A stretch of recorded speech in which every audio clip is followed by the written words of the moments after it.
मधुश्रावणी 4 हरे हरे। यहाँ कमल का एक संक्षिप्त परिचय देना आवश्यक है। उम्र 16 साल, मूछ की कोपलें अभी फूटी रही थी, भरा पूरा शरीर जो यौवन के आगमन से अत्यंत आकर्षक लगता है। गोरा रंग, पूरा नाम है कमल कांति झा। घर नवगांव, मूल ग्राम दरहरी, राजनपुरा, कश्यप गोत्र, पूर्व कोई ललख गांव के रहने वाले थे। 3 पुश्त से नवगांव आकर बसे हैं। इस गांव में कमल का ननियाल है। इनके नाना हर्षनाथ चौधरी इस इलाके के सुप्रसिद्ध व्यक्ति थे। इनकी माँ सुशीला उनकी एकमात्र संतान थी, इसलिए बहुत लाडली थी। जैसे बुद्धिमती वैसी सुशील, यथा नाम तथा गुण। माता पिता दोनों की आंखों की पुतली थी। उन्हें पुत्र न होने का तनिक भी दुख नहीं था। जब सुशीला ने वह संधि में प्रवेश किया, तब जाकर माता पिता का ध्यान गया कि सुशीला पुत्र नहीं है, पुत्री है। फिर कन्यादान के लिए सुयोग वर की खोज होने लगी, लेकिन हर्षनाथ बाबू को कहीं योग्य घर वर नहीं मिला।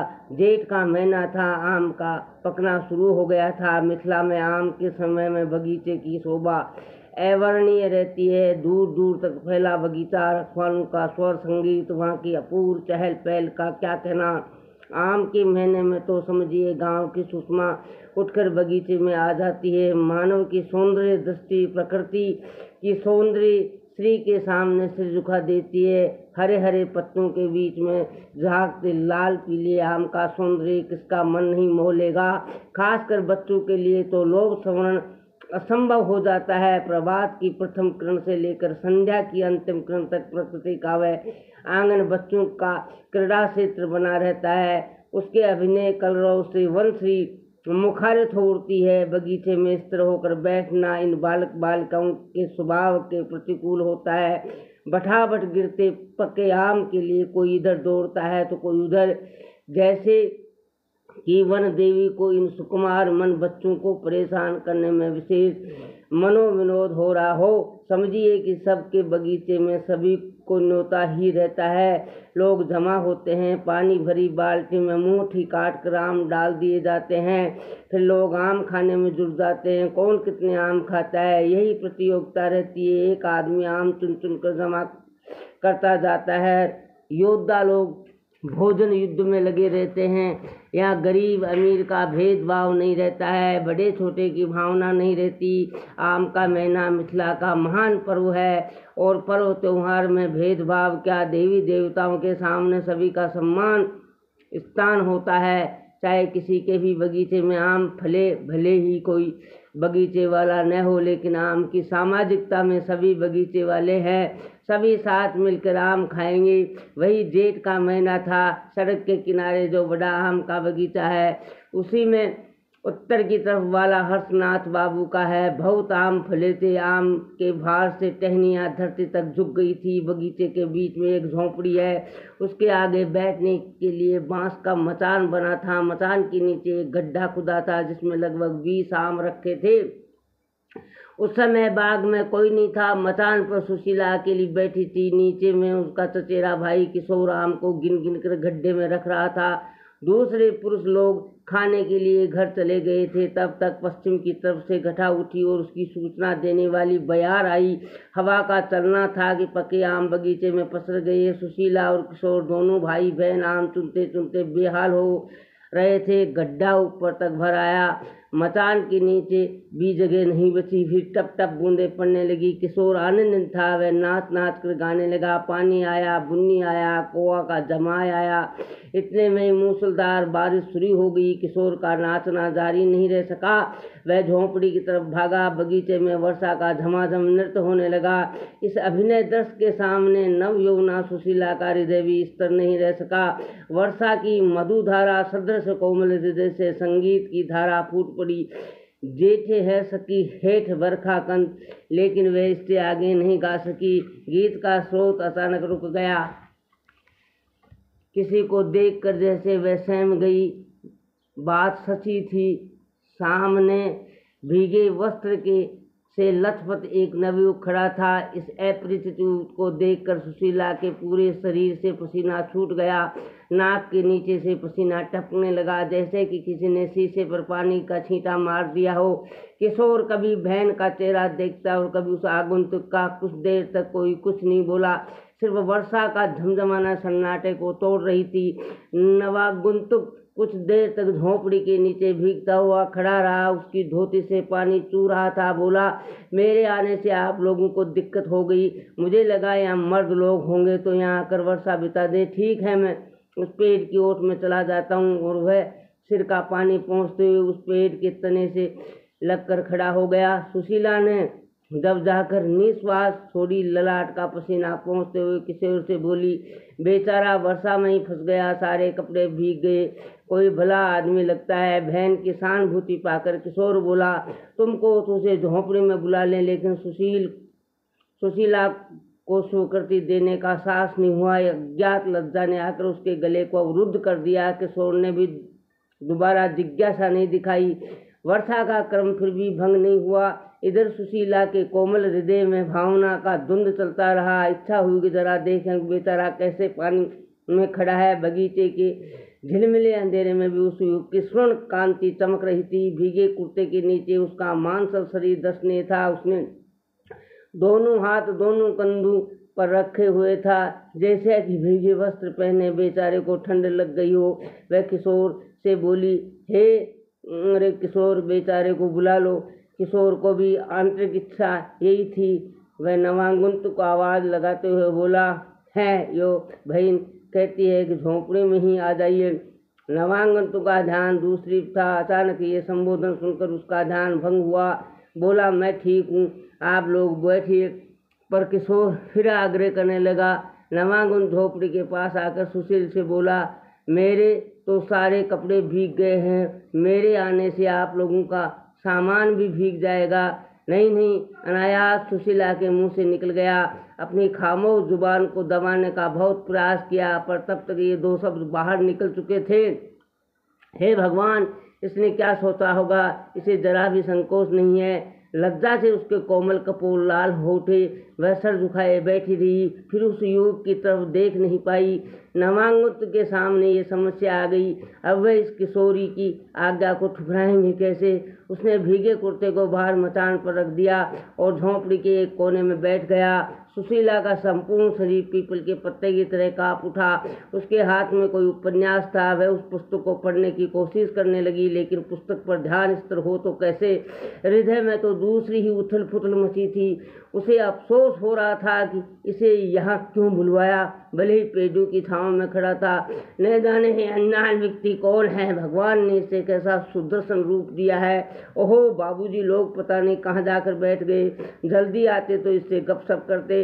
किस बारे में गप। सुशील शर्म से काठ हो गई। राम राम, मैं क्या सोचने लगी। उसे अपनी बुद्धि पर ही हंसी आई। उसने इन सब से ध्यान हटाकर पुस्तक पर लगाया। सरल किशोरी निर्मला नायिका का विवाह हुआ है। एकांत कोठरी में बैठे जगदीश नामक कल्पना का नंदन कानन बसा रहे हैं और निर्मला सुंदरी चल ही पहुना घर। हृदय में मिलन की आतुरता, परंतु चरण में लोक लज्जा के बंधन का एक एकत्रिम है। सुशील उत्सुकता में पड़ रही थी। आगे के वर्णन को पढ़ने के लिए उत्कंठा और भी बढ़ गई। निर्मला की सखियों ने मिलकर उसे घर में पहुंचाया दिया। नदी की मधुधारा जो समुद्र में मिलकर भी स्वयं को उस नमकीन जल से अलग रखने की चेष्टा करती है, वैसे ही उसने भी स्वयं को सुरक्षित रखने की चेष्टा की। लेकिन समुद्र का पाट विशालतर होता गया और नदी का अस्तित्व स्वतः विलीन हो गया। ये था दो अपरिचित हृदयों का सम्मिलित। दो प्राण एकाकृत हो गए, दो शरीर एक प्राण हो गए। सुशीला के हृदय में गुदगुदी उठने लगी। उसका पूरा शरीर सिर उठा। सुशीला को लगा कि जैसे उपन्यास की नायिका वही निर्मला हो, लेकिन जगदीश कहाँ है। नवागंतुक बाहर संवेग में बरसते जलधारा की तरफ टकटकी लगाए बैठा था। कभी कभी उसकी नज़र ध्यान में डूबी नायिका की झुकी आंखों की तरफ चली जाती थी। वह दूर से ही पुस्तक की उन पंक्तियों को पढ़ने का प्रयत्न कर रहा था जिन पर अवतरमुखी की युगल आंखें दौड़ रही थी। किशोर जमहाई लेकर बहन के बगल में सो चुका था। तब तक पानी में किसी के पैर की छप्पर छप्पर सुनाई पड़ी। सुशीला को जान में जान आई। वह छाता ओढ़े सुशीला के पिता थे। वह झोंपड़ी के पास आकर बोले, अरे सुशीला, देखो तो कितने आम गिरे पड़े हैं, किशोर कहाँ गया, चुनकर रखा क्यों नहीं। लेकिन सुशीला निरुत्तर थी। झोपड़ी में एक अपरिचित को बैठा देख हर्षनाथ बाबू को बहुत आश्चर्य हुआ। छाता सुशीला को देते हुए बोला, ये लो, तुम घर जाओ, इतना तेज बारिश आई कि आने में देरी हो गई।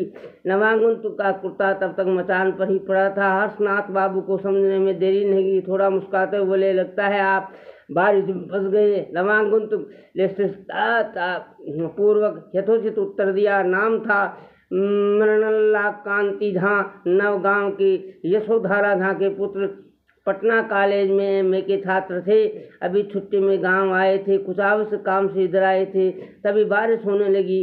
मृणाल अभी तक अव्याहत थे। हर्षनाथ बाबू सत्कार दिखाते हुए बोले, आप ये भीगे वस्त्र कब तक पहने रहेंगे?